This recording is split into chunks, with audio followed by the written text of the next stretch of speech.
Varicose veins కి సరైన చికిత్స కోసం సంప్రదించండి ఎవిస్ హాస్పిటల్. నమస్తే రమగారు. నమస్తే జయ. రమగారు, శ్రావణ మాసం అనగానే మనం అందరం కూడా లక్ష్మీ పూజ, వరలక్ష్మి పూజ, లక్ష్మీదేవి స్థిరంగా ఉండాలి, ఎలాంటి పూజలు చేయాలి ఇవన్నీ మాట్లాడుకుంటూ ఉంటాం కదా. ఎలాంటి పూజలు చేయాలి అనేది మనం మాట్లాడుకుంటాం, కానీ ఏం చేయకూడదు, ఏం చేస్తే అమ్మకి కోపం వస్తుంది, లక్ష్మీదేవికి మనం ఎలా ఉండాలి? ఈ లక్ష్మి అబండెన్స్, మనకి సమృద్ధి, ఇవన్నీ సాధారణంగా కర్మ సిద్ధాంతం ప్రకారం మనం మోసుకురావాల్సిందే జయ. మోసుకొస్తాం మన దారిద్ర్యాన్ని, ఐశ్వర్యాన్ని కూడా. కొంతమంది బార్న్ విత్ గోల్డెన్ స్పూన్, కొంతమంది ఎక్కడో పురిపాకల్లో పుడతారు. కొంతమంది అట్లా, కొంతమంది ఇట్లా పుట్టడం సహజంగా. వాడు ఏ కర్మ దుర్విపాకాన్ని మోసుకొచ్చుకుంటాడో దాని ప్రకారం వాడి పుటక. ఇది న్యాచురల్, దీంట్లో మార్పు లేదు అసలు. అయితే ఎదిగే కొందికి కొంతమంది బార్న్ విత్ గోల్డెన్ స్పూన్ అయినా కొన్నాళ్ళకి పాపర్లు అయిపోయిన వాళ్ళని చూస్తాం మనం. అవునండి. ఎవరో సంపన్నులుగా ఉండటానికి కంటిన్యూ అయ్యి అలాగే తరాల వెంబడి సంపన్నులుగా ఉండేవాళ్ళు కొంతమంది. అయితే సంపన్నుల ఇంట్లో పుట్టి కుమారరాజాలుగా పెరిగి చివరికి ఏమీ లేకుండా అయిపోయేవాళ్ళు. దాన్ని అయితే స్వయంకృతాపరాధం కొంత, కర్మ దుర్విపాకం కొంత. ఆ కర్మ వాళ్ళని లాక్కెళ్ళిపోతుంటుంది జయ, ఆ వైపుకి, దారిద్ర్యం వైపుకి లాక్కుపోతూ ఉంటుంది. ఎక్కడో ఒక చోట పగ్గాలు వేసుకుని ఆపుకోవాలి. ప్రతి వాడికి ఇట్లా కిందకి పడిపోయేవాడికి పగ్గాలు దొరుకుతూనే ఉంటాయి జయ. కానీ వీడు ఆగడబడి బుద్ధి ఆగనివద్దు, బుద్ధి కర్మానుసారిని అంటారు. చాలా బలమైన జాతకం ఉన్నవాళ్ళు ఎవరైనా, చాలా బలమైన ఆత్మస్థైర్యం అవి ఉన్నవాళ్ళు ఎవరైనా, ఆత్మబలం ఉన్నవాళ్ళు పట్టుకోగలిగితే వాడిని అంత దారిద్ర్యం దిశగా వాళ్ళు వెళ్ళరు. ఏదో ఒక పుణ్యలేశం ఉన్నది, అప్పుడు చేసిందో ఇప్పుడు చేసిందో ఉంటే అందులోకి వెళ్ళిపోరు. అదే మనం చూడు, పూరి పాకల్లో చిన్న జీవితంలో వాకిట్లో వాసానికి కట్టిన ఉయ్యాలే వైభోగంగా పుట్టిన పిల్లలు కోటీశ్వర్లైన వాళ్ళని మనమే ఎంతమందినో చూస్తాం. అవునండి. సామాన్యమైన కుటుంబం, బోల్డ్ అంత సంపాదిస్తారు కదా, మనం చూస్తూ ఉంటాం. వీళ్ళకి అవకాశాలు వస్తూ ఉంటాయి. వచ్చిన అవకాశాన్నల్లా పట్టుకుని వాడు ముందుకెళ్తాడు. మరి మొదటే వీడికి ఎందుకు ఇవ్వాలా లక్ష్మి? లేదు వాడికి. కానీ వాడు సాధించడానికి ప్రయత్నం చేశాడు. అదే అవకాశం వాళ్ళ ఇంట్లో ఉన్న 10 మంది పిల్లలకి వస్తుంది. ఎవ్వడు చేయడు, ఒక్కడు చేస్తాడు. అది మామూలుగానే మనకు చెప్తారు, God made hand, man made hand అని. మన 2 చేతుల్లో ఒకటి భగవంతుడు రాసిన రాత ఉంటే, రెండోది మనం రాసుకునే రాత ఉంటుంది. మన కిందకి వెళ్ళిపోతున్నాము, వెళ్ళకూడదు అనే పట్టుదల మనుషుల్లో ఉండాలి. ఉన్నవాడు సంపన్నుడు అవ్వడానికి అవకాశం ఉంది. సమృద్ధిని పొందటానికి వాడికి ప్రకృతి అవకాశం ఇస్తుంది. మనం యూనివర్స్ అని చెప్పుకుంటాం కదా, దేవుడు అంటాం కాదు, ప్రకృతే మనకు అవకాశాలు ఇస్తుంది, ప్రపంచమే ఇస్తుంది, అటుగ్గాని ఇటుగ్గాని.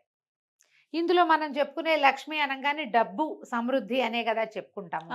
అది అందులో అధికారం ఉంది. లక్ష్మి అంటే అధికారం, లక్ష్మి అంటే డబ్బు, ఆరోగ్యం, ఐశ్వర్యంతో పాటు జనం, సహాయం లభించటం ఎక్కడికి వెళ్ళినా. అది కదా లక్ష్మి అంటే. 100% అండి. ఇప్పుడు ధనము ధాన్యముతో పాటు ఆరోగ్యం ఉండాలి. వీటన్నిటితో పాటు ఇంకొక మహాద్భుతమైన లక్ష్మి ఏంటంటే మనశ్శాంతి. ఇవన్నీ ఉండాలా. ఆ పైవన్నీ ఉండి మనశ్శాంతి ఒకటి లేకపోతే ఏమిటి చేసేది? అదే కదా, ఏమీ లేదు. ఇది ఉండాలంటే మనుషులకి సహజ సిద్ధంగా కొన్ని పద్ధతులు ఉండాలి. మహాభారతంలో శాంతి పర్వంలో భీష్ముల వారు యుధిష్ఠిరుడికి బోలెడన్ని కథలు చెప్తారు. చాలా కథా విశేషాలు ఉంటాయి.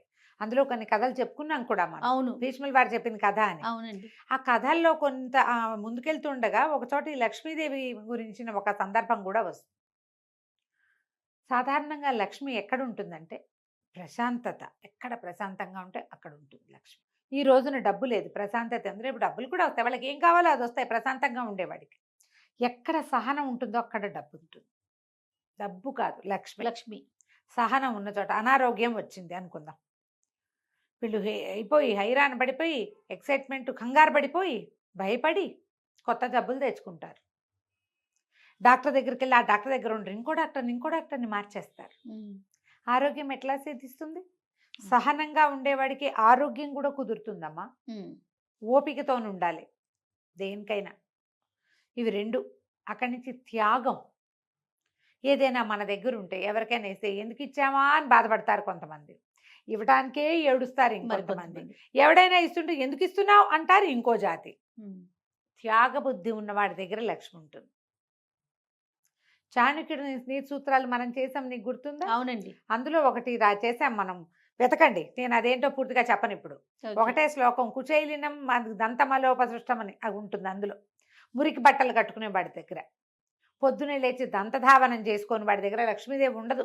ఉమ్. కొంతమంది ఉంటారు అట్లా, బట్టలు అవే వేసుకుని బట్టలే వేసుకుని బట్టలే వేసుకుని. ఈ మంచి గుణాలలో శుభ్రత, ఎంత శుభ్రంగా ఉంటే ఇల్లు మనుషులు వాళ్ళకి లక్ష్మి వస్తుంది. అంటే మీరు మురికిగా ఉండకూడదు, ఏం ఉండకూడదు అని చెప్పాలి కదా మనం ఇప్పుడు. అదే అదే మురికిగా మీకు కోపం ఉండకూడదు, అసూయ ఉండకూడదు, ఏడుపు కొట్టుతనం, ఎవరైనా చూసి అబ్బా వీళ్ళకి ఎదుగుద్ది అలాంటి అని, భావాలు ఉండకూడదు, మీకు అశుభ్రత ఉండకూడదు, శుచి శుభ్రత అన్నారు. ఉమ్.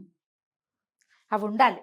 అవి లేకపోతే శుచి లేదు, శుభ్రత లేదు, లక్ష్మి లేదు. అదే అదే. అక్కడి నుంచి పోట్లాడే గుణం ఉమ్. అది ఉండకూడదు.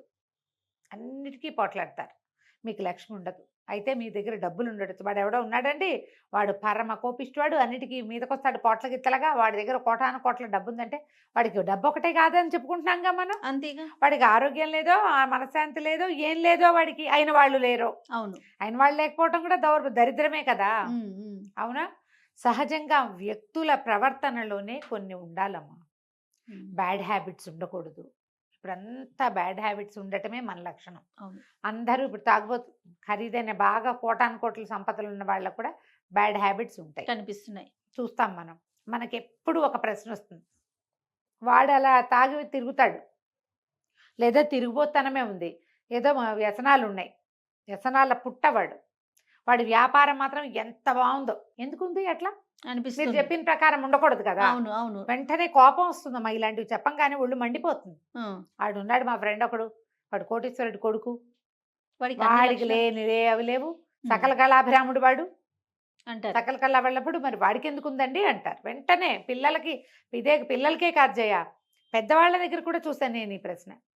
మనం స్థిమితంగా ఉండకపోతే మన దగ్గర కూడా ఉండదు లక్ష్మి. నీకు వాడి దగ్గర డబ్బులు ఉన్నాయి అనుకుంటున్నావు అంతే, అదొకటేనా? మనం ఏం చెప్పుకున్నాం లిస్టు? ఇన్ని రకాల హ్యాబిట్స్ ఉన్నవాడు పూసుకుని చచ్చిపోతాడు ఒకటి, లేదా ఎక్కువ రోజులు తీసుకుని పోతాడు. డబ్బులుండే ఏం ఉపయోగం వాడికి? ఉమ్. ఏం లేదు. వాడిని ఎవ్వరు నమ్మరు, వాడిని ఎవ్వరు మంచిగా ప్రేమకతో ఆశీర్వదించరు. ఏం సాధించినట్టు వాడు ఆ డబ్బులతోటి? ఉమ్. మనం ఎప్పుడు ఏంటంటే మన దగ్గర డబ్బులు లేవు కాబట్టి డబ్బులు ఉన్న వాడి దగ్గర వాడి జీవితం అద్భుతంగా ఉందని నమ్ముతాం మనం. నమ్మి వాడికి ఎందుకుందా అని ఫీల్ అవుతాం.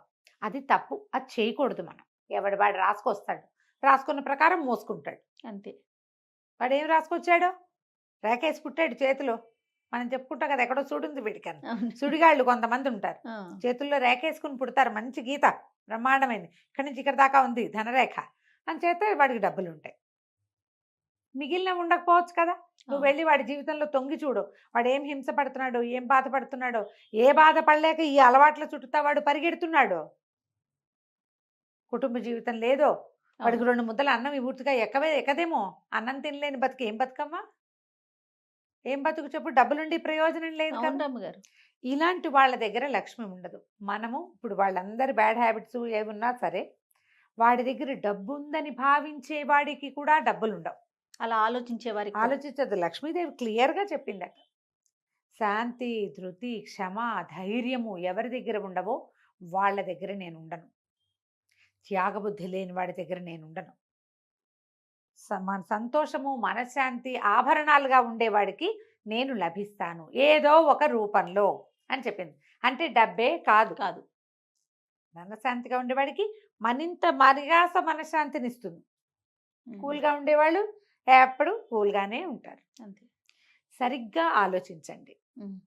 మనకి లేదని అనుకోవద్దు, వాడికి ఉందని అనకూడదు. వాడికి ఉంటే వాడికి ఉంది, మనకు లేకపోతే లేదు.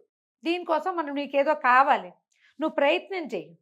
మంచి మంచి శ్లోకాలని, ఉద్యోగినం పురుష సింహం ఉపైతి లక్ష్మి అని. ఎవరైతే ప్రయత్నశీలుడుగా ఉంటాడో వాడికి లక్ష్మీదేవి వరిస్తుంది. నీకు మీ ఇంట్లో అందరికీ అనారోగ్యాలు వస్తున్నాయి, మీరు మీ ఫుడ్ హ్యాబిట్స్ మార్చుకోండి, మీ పని వేళలు మార్చుకోండి, మీ నిద్ర పద్ధతులు మార్చుకోండి, ప్రయత్నం చేయండి, ఆరోగ్యం కుదుట పడుతుంది. డబ్బులు లేవు, చిన్న పొన్న పనులు చేసుకుంటున్నారు, కొంచెం పైకి చదువుకోండి.